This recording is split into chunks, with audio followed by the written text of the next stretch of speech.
Hey, on this episode of the Juice Box Heroes, we're going to talk about the Astros and should they replenish their farm system or should they be in a win now mode and go after the big free agent acquisitions? All this on Juice Box Heroes. Let's go.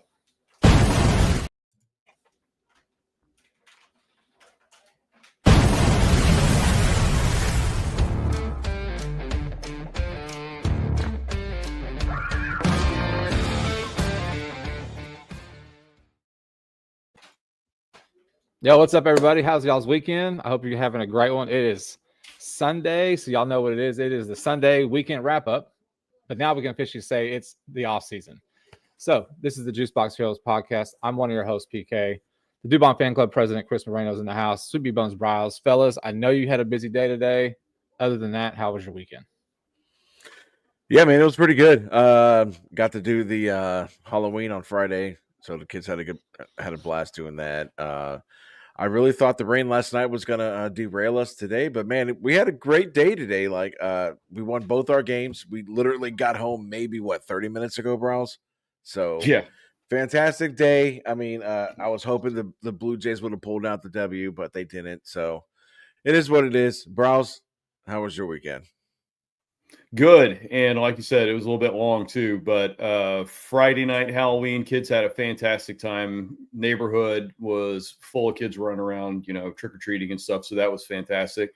Saturday, yes, the Blue Jays lost. I might have lost my mind for about a hot minute on X. So anyway. Oh, I noticed. So somebody noticed, unfortunately. Where I was just raw emotion after the game. I kind of felt like the Blue Jays got a little screwed on that, and it is what it is. But anyway, other than that, yeah, it was a great day today. We were at the baseball fields for 6 hours. Kids pulled out 2 wins in the doubleheader, so you can't beat that. And that was it. PK, how about you, buddy? Yeah, it was good. It was a good weekend. Man, it was busy, right? My daughter had her district tournament on Saturday. I think they partied too much the night before, to be honest with you. Lost their first game, to a team that we beat early in the season. But hey, it is what it is. And then yeah, I got to watch Texas put a beat down on Vanderbilt only for them to just try to give it away. Right. But the point is they still won. They are now number 13 for anyone that cares going into the first week of the playoff rankings. And then again, the Dodgers and the Blue Jays. I mean, you want to talk about heartbreak for an organization. I mean, these guys had it in their grasps. And Mike, Chris's brother, he's Dodger Mike. That's what we know him as. And I got a text from him today in our group chat asking, not really asking. He was just saying it's pretty quiet, right? And I said, well, yeah, it's quiet because it's bullshit what happened, right? And I don't want to give Dave Roberts credit for plugging in Miguel Rojas, the guy who hadn't gotten a hit since October 1st, and he ends up being the guy that hits the game tying home run in the 9th. Then he has the stumble in play, the force at home, right, to get Kiner Falefa, right, in the 9th. So whatever, man, they won back to back, and I feel for Don Mattingly, 40 years in MLB, first time to be in the World Series. Right there. Okay. So damn close, man. But yeah, well, now we can get to the offseason. That's the big thing, right? For us Astros fans, we can get to the offseason. A lot of big dates coming up, right? You've got the biggest ones in the winter meetings in December, but before that, you've got guys electing to select free agency, right? You have all the arbitration that's going to happen, the guys with non-tendered offers. I mean, all kinds of stuff. And so the question that we're going to pose tonight is, I think it's actually a really legitimate question, right? Because you're kind of in this, are you still in this win now? I don't know if you guys saw the odds, the way too early odds for 2026. No, but Houston's like 4. They're the 4th best odds. Like, I mean, going in. So you have, I'm going to let you guys handle it, but I'm going to start this off with, like, you have a farm system that we have heavily relied on. Right, we all know about it. We watched this team this past season. We relied on on Sugarland to give us players. Had guys produce, had guys not produce. So the question that we want to pose tonight and what we're going to discuss is, should the Astros continue or not continue, but look into replenishing their farm system, or do we stay in this win now phase that, Jim Crane's always said, like the window's never closed while he's the owner? And do we go after these, some type of free agent to bolster our major league squad, or do we try to replenish our farm system? So, guys, Bryles, let's start with you, man. What do you think? What's your thoughts on it? Let's get into this offseason talk, man. I'm pumped. Well, there's I am too. It's officially hot stove season, so we'll keep the updates going on that. But I know Chris and I touched a little bit last episode on the arbitration guys and who we were going to potentially be giving qualifying offers to, all that other kind of stuff. So I don't want to rehash that. But the one thing I do want to do is give kudos to our AA and AAA teams, man, because let me tell you, Corpus Christi and the Space Cowboys, both and Space Cowboys in Sugar Land, excuse me, both of them did a fantastic job of developing these young kids in a year that we didn't have a choice but to use them. And we're setting all kinds of records, left and right on how many injuries we had. And the fact that we had all those injuries, it made Dana Brown's job a little bit easier to where he could just dip into AAA, AA if needed, and pull these guys up and get to use them. So, kudos to the staff for our minor league system. But the question that is posed is, do we need to replenish it, or do we need to try to go for, maybe some of these other big targets and maybe some trades and stuff like that? So here's the answer from me. The answer is both. One of the things that we talked about was how we've got a little bit of depth in the infield currently that we could trade away. Now, we also know that right now we need some more depth at the starting pitching position. So we've already posed that. And Chris, I believe you were saying that we need to go ahead and get rid of one of these guys, probably Isak, to kind of get things moving here for the starting pitchers. But I think even though the guys have developed very well in AAA, AA, you still have got to keep giving that going. I did pull up the draft from 2025. I want to get into that here very shortly and just kind of let you guys know what we've got going all the way from, draft pick number in round 1 all the way down to probably about 7 or 8. I don't want to go past that, but they did add quite a bit of depth, and I think they did a good job in the draft as well. So, Chris, I'll let you take it from here.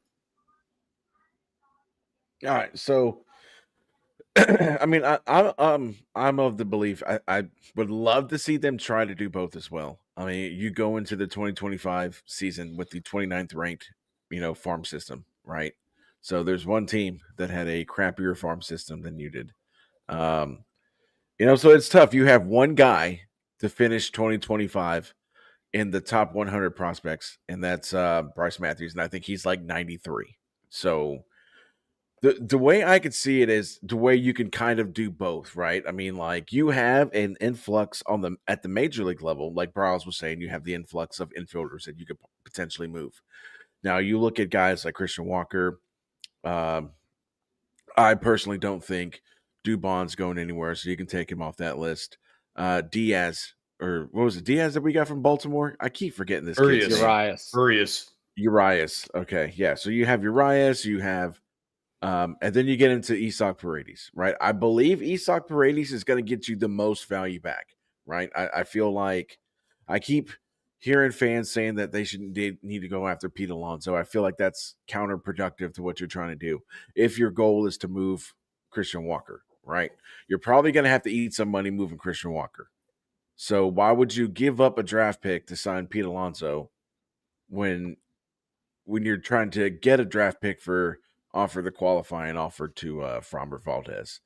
But I feel like you could move Isak Paredes and maybe get a couple of more minor league pieces. Because here's the thing, man. Like, and I'm not saying anything against these kids that we called up from AAA, But like Zach Cole, I mean, like, is he really a guy that's like going to really like take over as an outfielder, be an all-star outfielder? And again, I'm not trying to say that he's, he's going to come in and be the next Kyle Tucker. I'm not saying that. What I'm saying is that these guys at the end of the day are unranked prospects, right? Like everybody lost their minds about the Loperfido trade 2 years ago, right? Um, None one of those guys. I mean, Loperfido went up and down with Toronto, up and down. Will Wagner plays for the Braves now, so that was another throwaway piece. And Jake Bloss is still in the minor leagues. So I'd like to see Jacob Melton really get a chance to play and see if he can develop into that steady, maybe something that we hope that, maybe the better combination of a Jake Myers and a Chaz McCormick. That's kind of what you're hoping, a combined defense and then the offense that they provide. I mean, but at the end of the day, I mean, my question would be, would you rather have Zach Cole or Jacob Melton in left field, or let's say you package them in the deal to Pittsburgh for Brian Reynolds? I mean, again, these guys are not like, I mean, your only really untouchable young kid that you have coming up that's had playing time is going to be Cam Smith as far as the outfield. So you can jumble some of this plethora of outfielders that you have, guys like Zach DeZenzo. I mean, you barely looked at him all last year. But then you could also use from what you're deep at and go get you maybe like a legit outfielder, a legit major league outfielder. And then you could take a trade like Isak Paredes, move him and get pieces that, either you plug directly into AA or you can plug them directly into AAA. And then you have your guys that you can kind of, come up. Now, again, you look at, as I said, the 29th ranked minor league system.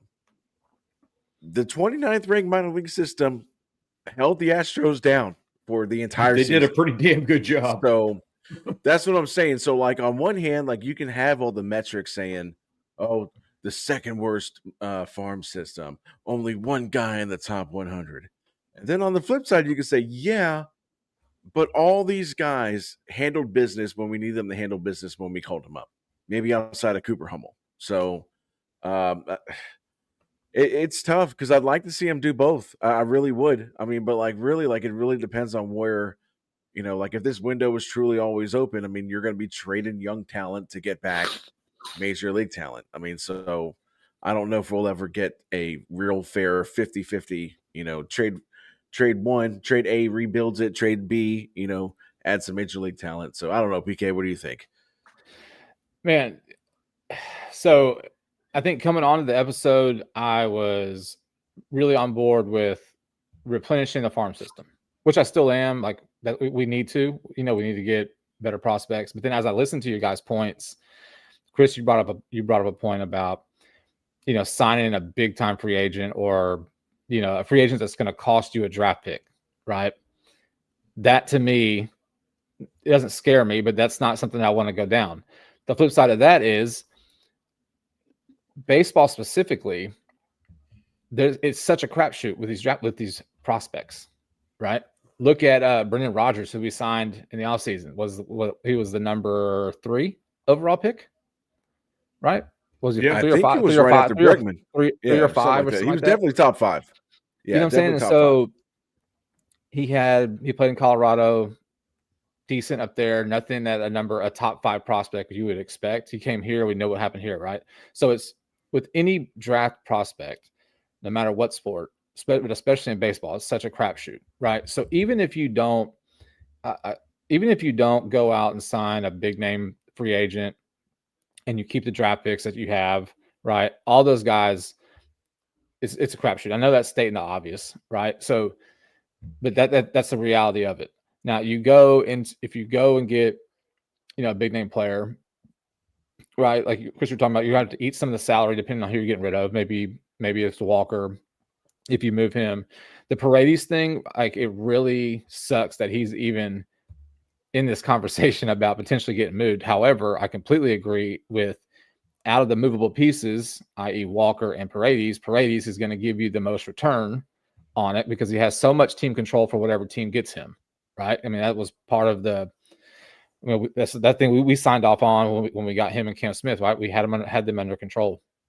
So I still think you lean more towards priority replenishing the system to get more prospects in there, right? But Chris, to your point, this 29th ranked farm system carried this club like all of August and September, right? And Zach Cole skyrocketed through your farm system, right? From AA to 13 games in AAA to the show, 4 for 5, I think, in his debut. I think it was something like that, like something crazy, right?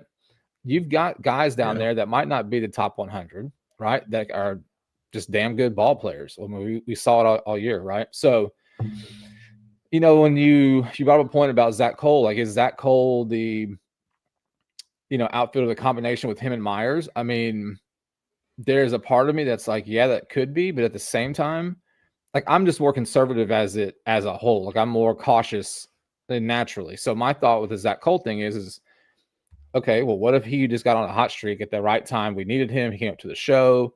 He stayed on that hot streak. I mean, now you obviously can't expect him to produce at that level. I mean, you can. If he does, fantastic. It'd be just perfect.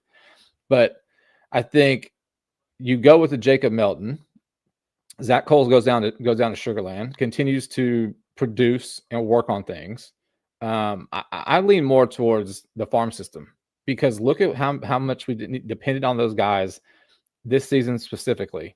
How many pitchers we needed to use, how many position players we needed to use from those guys, and even though it's not ranked high, like there's still like the front office and this organization still did their job and got players that could come in, maybe play above their skis, right? That's not the right phrase, but they played above their grade, right? But you still have to keep building the farm system. The farm system is always the future. We all know that, right? So I like the focusing on the farm system. I'd hate to see Paredes get moved. If and I'm not even saying that there's any report on that. We're not saying that at all. But no, from a sole value standpoint, that would make the most sense. I agree. Dubon's not on the move, right? Walker, if you move him, you're going to eat the 40 million that's left on his contract, right? 40 million.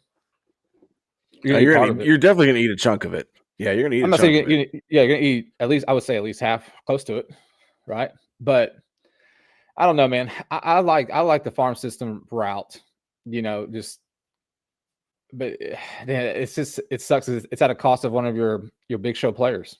It's going to have to be. It's the only way you're going to get prospects outside the draft is to move someone like a Paredes and get a big return. Yeah, I honestly think that the front office is probably already made this move in their heads. Otherwise, why do you go out and go get Correa, knowing that Paredes was going to be back in a month? Like, it made no sense to log jam your infield unless they've already probably had that scenario in their head saying, like, well, it's going to be super hard to move Walker. So, I mean, the most value you're going to get is Isak Paredes. Like, you're not going to trade Altuve. You're sure as hell not going to trade Jeremy Pena because you're going to try to lock him up. So, I mean, like, it's Paredes as much as it sucks. I mean, but, like, that's the only thing I can think of why they went out and made the move to go get Correa. And Cam's untouchable, right? You got to say that, right? Cam's not going nowhere. That's the backbone of that Tucker trade. You're not moving Cam Smith. So Yiner or Paredes would be the two guys to move. You could move for value. Yeah, but here's the thing, though. You can't move Diaz because even like I said, even if you re-sign Caratini, which we talked about last episode, Caratini's not an everyday catcher. Right. Your catcher down that Cesar Salazar, he's not an everyday catcher. Your next catcher is probably 2.5 to 3 years away. And that's probably Walker Yannick. Like, you had Miguel Palma, who just got called up to Sugarland, but he literally played like a week and a half, 2 weeks, because he was hurt for a good portion of it. The most of his season was down in AA Corpus Christi. You have God, this guy's like 6'5" or something like that. I keep forgetting his name. The guy in it's going to come to me. Yeah, because he's a first baseman and a catcher. But yeah, I mean, like, he's didn't set the world on fire down there in AAA. I mean, so like I think you're banking on whatever hitting coach that you plan on bringing in to fix Yiner Diaz. That's what you're kind of banking on, Browse. And the second I started talking about Correa, I saw you were ready to say something. So what you got? No, and honestly, it didn't have anything to do with Correa, though. But and I don't want to make this a Isak Paredes trade episode. But the one thing that I think that we didn't consider, and we didn't talk about this last time either, is that if you guys recall, he was very injured, and he had 2 doctors say that he needed to have surgery on that quad injury, and he elected to not have surgery on that. So even if we're saying like, hey, this guy's valuable, but he's expendable, and we're going to go, try to trade him off on the market somewhere, then it's not necessarily going to work that way. He still has to pass medicals. There's a whole lot of stuff going into all that. And then as far as Correa and stuff like that, yeah, we got it because of that injury. So we don't even know that he's 100%. I mean, I know he tried to rehab it and do all that other kind of stuff. So there's a chance, and we need to watch this offseason because I'm sure he's going to be playing in a Caribbean league somewhere and see what he does. Hopefully he's just hitting bombs, running the bases, and playing good defense like we're used to seeing. But, until we have proof of that, there's no guarantee of anything on what's going on. So he may or may not be tradable at this point. And by the way, PK, thank you for bringing up the catcher we were talking about in Sugarland is Colin Price. And Colin Price, there you go. Chris and I were at that game where we got the media passes, and I remember I'm like, did you see that catcher? I was like, he's a foot taller than the umpire. I was like, what's going on? It's like that dude's massive. But no, other than that, I haven't seen anything stat wise or heard anything about saying how he would be coming up. And then even below the catcher that you were talking about, we got another guy in the 7th round in the 25 draft. His name is Jace Mitchell, but this kid just turned 18 right before we drafted him. So he's obviously got a lot of development. He's going to be in rookie ball, and then he's going to be in low A, high A.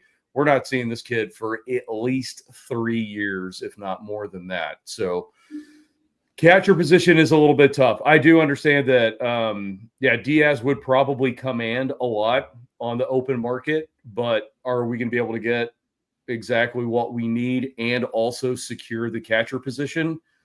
Probably not. So I don't know if Diaz is movable, even like Chris said, if we do sign Caratini. And then as far as the outfielders are concerned, it would be nice to get an upgrade somewhere, but at the same time, like we've said, Cam Smith's not going anywhere. Jake Myers, when healthy, looked really good this year. Mm-hmm. And then it's kind of talking about, well, then what are you going to do in a left field? And then you've got a kind of a variety of options there. So like you're saying, package up some of that, get somebody, from a different team, get a trade package going for it, and then spend some of your stuff there. The last thing I will say, we've mentioned a number of times that we had the 29th ranked farm system in the entire league this season. But I also want to remind everyone in July that 29th ranked farm system, who all got called up to the major leagues, went in and swept the 2025 World Series champions. So just go ahead and put that on the books. Remember that a bunch of dudes that nobody else has ever heard of other than us Astros, super fans. Yeah, they went in to Los Angeles and beat the Dodgers in all 3 games. And they faced Ohtani in that one too. Just saying. Yeah. I mean, he only pitched 2 innings. He also pitched 2 innings on Saturday. Yeah, and we'll have a future episode too that we'll I think we're in talks right now with Garrett Green. He's the marketing media guy, and he does the play-by-play for the Space Cowboys. So I know we're talking with him to get him on the show. So for you guys that are looking for a more in-depth Space Cowboys analysis, I think pretty soon we'll have him on the show, and then we'll have a Space Cowboys focused episode. But yeah, I mean, I feel like there's ways you could do it from both spectrums. I mean, like I said, I feel like if you could make a package, maybe someone like Jacob Melton, and like I said, and the big question that I have is like, where are guys like Bryce Matthews going to play? Because that infield now is completely log jammed.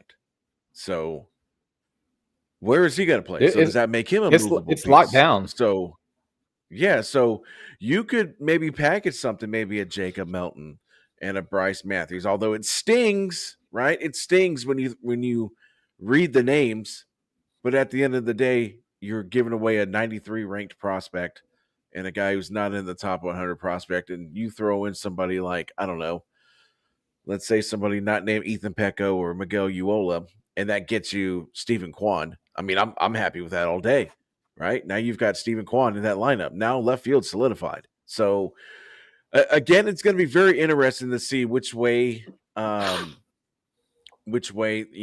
front office goes this offseason. I don't think we're going to see a fit. Here's a move. We're not going to see a back and forth move. Like, here's a move to build our farm system. Here's a move to help our major league roster. I think right now their main focus is how do we get this major league roster back to the World Series, and how do we get this major league roster, to where they're back being a dangerous threat when nobody wants to play them in the playoffs. And if that means trading guys in the minor leagues, then so be it. That's what I think is where we're at. Because after two years of this season not making the playoffs, and then last season getting bounced in the first round, I mean, you haven't won a playoff game in 2 years. So I would like to think they're going to be bringing the heat as far as how do we get this team over the top to contend with the Dodgers, to contend with the Yankees, to contend with now Toronto, depending on how, if they can bring back Bo Bichette. So I think they're going to probably veer more towards the major league roster than, the minor leagues, in my opinion. Yeah, I agree. And the other thing that you look from a business standpoint, how much money Jim Crane lost by not being in the playoffs. Oh, yeah.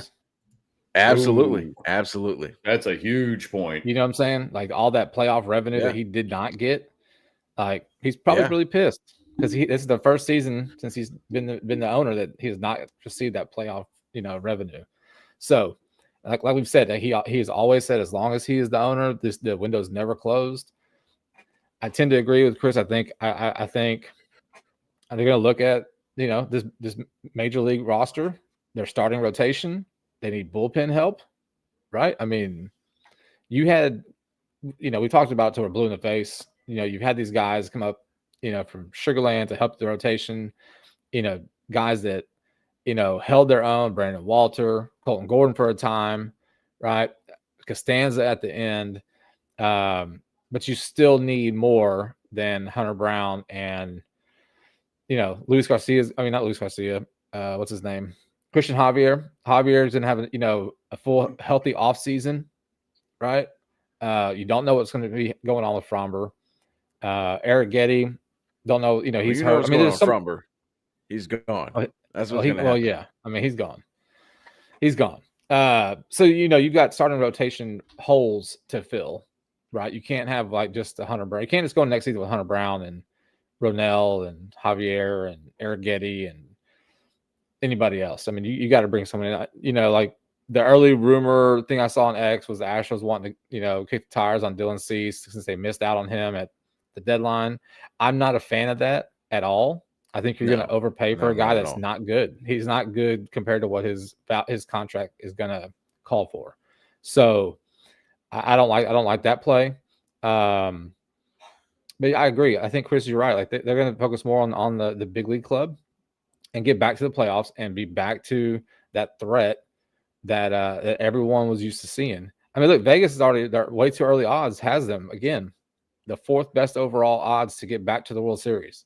So they already see something, right? They already see something, So I think he's going to focus on the major league squad, and we're probably going to have to say goodbye to some of these guys that have helped us this past season.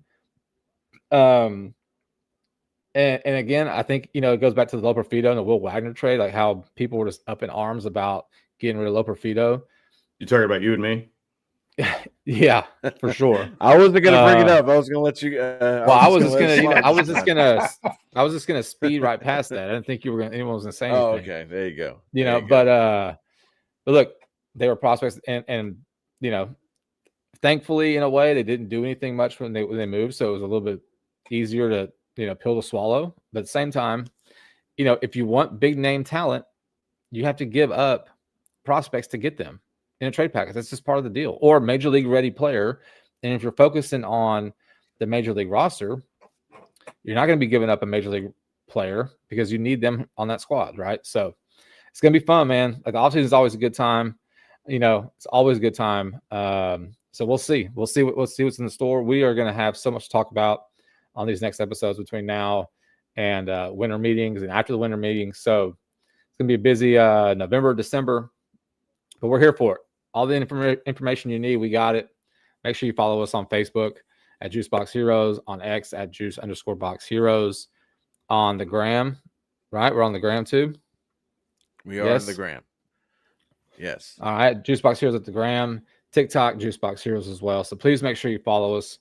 We're going to be back, Chris, right, on Thursday. Is that what we're doing? Yes. Yes. We will be back on Thursday. We'll be back on Thursday. We'll let y'all know what's going on. We'll probably put a poll out this week coming up. So be looking out for the poll coming out on X and Facebook. Love to hear what you guys think. And man, it's off season. It's time to rebuild this squad, huh? Yes, sir. Time to Let's get it ready. That's right. That's right. Until then, guys, I want to thank everyone for tuning in tonight. A little bit later than normal, but we'll be back probably at our regular time on Thursday. We'll let everybody know on X. Until then, I'm PK. That's Chris. That's Bryles. And this is the Juicebox Heroes. Book 'em number 13. That's it, baby. Hey, look, Georgia in 2 weeks and A&M to finish the season, man. Let's get it done. Oh, hey, Ruin Dubon A&M. just got named Dubon won the Gold Glove, just like I always predicted this entire season. Just like you always predict from day one. Day one.